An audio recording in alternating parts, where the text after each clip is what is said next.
Hi hello welcome back to my channel. അപ്പോൾ ഇന്നത്തെ ഈ വീഡിയോയിൽ നമ്മൾ കാണാൻ പോകുന്നത് മൈക്രോ ഗ്രീൻസ് കൊണ്ടുള്ള ഒരു റെസിപ്പിയാണ്. അപ്പോൾ മൈക്രോ ഗ്രീൻസ് എങ്ങനെയാണ് നമ്മൾ വീട്ടിൽ തന്നെ ഉണ്ടാക്കുന്നത്, അതിൻ്റെ ഒരു റെസിപ്പിയും അതിൻ്റെ എല്ലാ ഡീറ്റെയിൽസും കൂടി ഒരു വീഡിയോ ഞാൻ നേരത്തെ തന്നെ ചെയ്തിട്ടുണ്ട്. അപ്പോൾ ഞാൻ ആ വീഡിയോയുടെ ലിങ്ക് ഡിസ്ക്രിപ്ഷൻ ബോക്സിൽ കൊടുക്കുന്നുണ്ട്. കാണാത്തവരുണ്ടെങ്കിൽ ഒന്ന് പോയി നോക്കിക്കോളൂ. അപ്പോൾ അതിൽ നിങ്ങൾക്ക് എല്ലാ ഡീറ്റെയിൽസും നല്ല ഡീറ്റെയിൽ ആയിട്ട് തന്നെ ഞാൻ പറഞ്ഞിട്ടുണ്ട്. ഇന്ന് നമ്മൾ കാണാൻ പോകുന്നത് മൈക്രോ ഗ്രീൻസ് കൊണ്ടുള്ളൊരു വേറൊരു റെസിപ്പിയാണ്. അപ്പോൾ നമുക്ക് ഇന്നത്തെ നമ്മുടെ മൈക്രോ ഗ്രീൻസ് കൊണ്ടുള്ള തോരൻ എങ്ങനെയാണ് തയ്യാറാക്കുന്നത് നോക്കാം.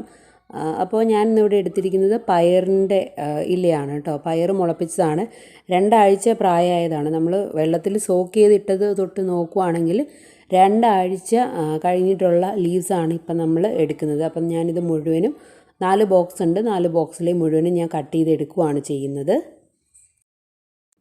അപ്പം ഞാൻ ഇത് ഫുള്ളായിട്ട് കട്ട് ചെയ്തെടുത്തിട്ടുണ്ട്. ഇതുപോലെ ഒരു പ്ലേറ്റ് നിറയാണ് എനിക്ക് 4 ബോക്സിൽ നിന്നും കിട്ടിയ ലീവ്സ്.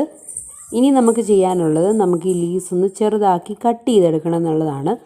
അപ്പം ഇത് നമ്മൾ അത്ര പൊടിയായിട്ടൊന്നും അരിയേണ്ട കാര്യമില്ല. കഴിഞ്ഞ ദിവസത്തെ ആ വീഡിയോയിൽ ഞാൻ പറഞ്ഞിട്ടുണ്ട് നല്ലപോലെ പൊടിയായിട്ട് അരിഞ്ഞാലേ പറ്റത്തുള്ളൂ. അത് നമ്മൾ ഓംലേറ്റ് മുട്ടയുടെ കൂടെ എടുക്കുന്നതായതുകൊണ്ട് കടിച്ചാൽ ഒരു രസം ഉണ്ടാവില്ല. അതുകൊണ്ടാണ് ഞാൻ നല്ല ഫൈനായിട്ട് ചോപ്പ് ചെയ്തെടുക്കാൻ പറഞ്ഞത്. ഇതിപ്പോൾ നമുക്ക് അത്യാവശ്യം ചെറുതായിട്ട് ചോപ്പ് ചെയ്താൽ മതി, നല്ല ഫൈനായിട്ട് ചോപ്പ് ചെയ്തെടുക്കേണ്ട ആവശ്യമില്ല. അപ്പോൾ നമുക്കിനി ഇത് മുഴുവനും ഒന്ന് കട്ട് ചെയ്തെടുക്കാം.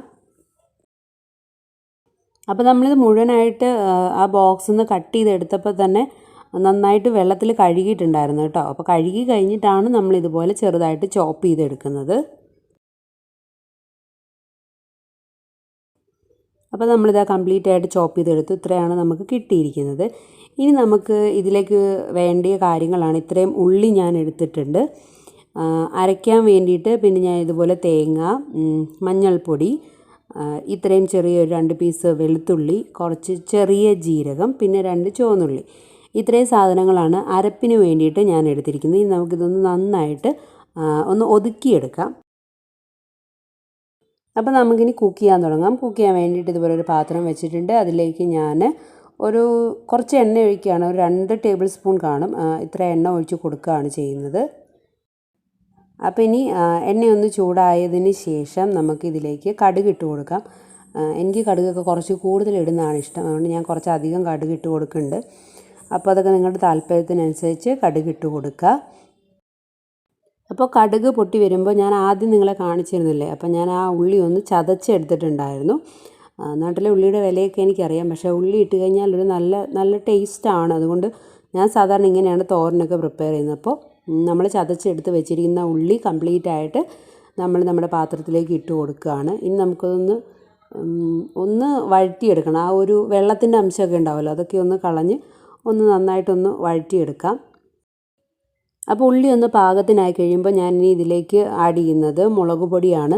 അപ്പോൾ നിങ്ങൾക്ക് വേണമെങ്കിൽ ചതച്ച മുളക് ആഡ് ചെയ്യാം. അതായത് നമ്മുടെ ക്രഷ്ഡ് ചില്ലി ഉണ്ടല്ലോ, വറ്റൽ മുളക് ചതച്ചത് ആഡ് ചെയ്യാം. എനിക്കത് അത്ര ഇഷ്ടമല്ല, അതുകൊണ്ട് ഞാനിതുപോലെ മുളക് പൊടിയാണ് ആഡ് ചെയ്ത് കൊടുക്കുക. അത് ആഡ് ചെയ്ത് കൊടുത്തിട്ട് മുളക് പൊടിയുടെ ആ ഒരു പച്ച മണം, ആ ഒരു സ്മെല്ല് മാറുന്നത് വരെ നന്നായിട്ടൊന്ന് വഴറ്റിയെടുക്കുകയാണ് ഇനി ചെയ്യുന്നത്.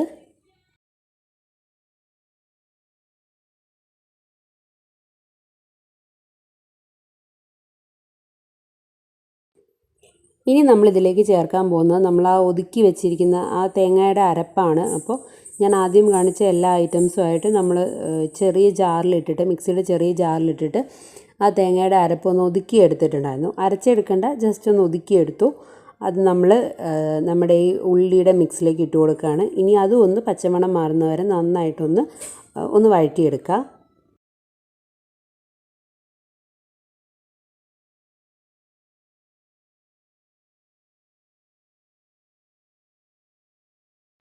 അപ്പോൾ നമ്മുടെ അരപ്പിൻ്റെയും പച്ചമണമൊക്കെ മാറി വന്നിട്ടുണ്ട്. ഇനി നമ്മൾ ഇതിലേക്ക് നമ്മൾ അരിഞ്ഞു വെച്ചിരിക്കുന്ന മൈക്രോ ഗ്രീൻസ്, അതായത് ആ പയറിൻ്റെ ഇല നമ്മൾ കട്ട് ചെയ്ത് വെച്ചിട്ടുണ്ടല്ലോ, അത് നമ്മളിതിലേക്ക് കംപ്ലീറ്റ് ആയിട്ട് ചേർത്ത് കൊടുക്കുകയാണ്. ചേർത്ത് കൊടുത്തതിന് ശേഷം നമുക്കിത് നന്നായിട്ടൊന്ന് നമ്മുടെ ആ അരപ്പും ഉള്ളിയും ഒക്കെ ആയിട്ടൊന്ന് മിക്സ് ചെയ്തെടുക്കാം. അപ്പോൾ ഞാൻ ഇതുവരെ ഇതിൽ ഉപ്പ് ഇട്ടിട്ടില്ല. ഞാൻ സാധാരണഗതിയിൽ ഈ ലീഫി വെജിറ്റബിൾസ് ഒക്കെ ചെയ്യുമ്പോഴത്തേനും നമ്മുടെ ആ ഇല ഒന്ന് വാടി വരുമല്ലോ ചൂട് കൊണ്ട്, അതൊന്ന് വാടി വന്നതിന് ശേഷം മാത്രമേ ഉപ്പിട്ട് കൊടുക്കാറുള്ളൂ. അല്ലെങ്കിൽ എനിക്ക് സാധാരണ ഉപ്പ് കൂടിപ്പോയി ലീഫി വെജിറ്റബിൾസ് ചെയ്യുമ്പോൾ. അപ്പോൾ ഞാൻ പറഞ്ഞതുപോലെ തന്നെ ആ ചൂട് കൊണ്ട് നമ്മുടെ ഈ ലീഫൊക്കെ ഒന്ന് വാടി വന്നതിന് ശേഷം മാത്രം അതിലേക്കുള്ള ഉപ്പ് ഇട്ട് കൊടുക്കുക. ഉപ്പിട്ട് കൊടുത്തതിന് ശേഷം നന്നായിട്ട് മിക്സ് ചെയ്യുക. മിക്സ് ചെയ്തിട്ട് വേണമെന്നുണ്ടെങ്കിൽ ഒന്ന് അടച്ച് വെച്ച് വേവിക്കാം. അടച്ച് വെച്ച് വേവിക്കാനും മാത്രമുള്ള വേവ് നമ്മുടെ ഈ ലീഫിനില്ല. അപ്പോൾ ആവശ്യമാണെങ്കിൽ അങ്ങനെ ചെയ്യാം. ഇവിടെ ഇപ്പോൾ കുഞ്ഞിന് കൊടുക്കേണ്ടത് കൊണ്ട് മാത്രം ഞാനിതൊന്ന് മൂടി വെച്ച് വേവിക്കുകയാണ്. ഒരു 1-2 മിനിറ്റ് മാക്സിമം ഒന്ന് മൂടി വെച്ച് വേവിച്ചാൽ മാത്രം മതി.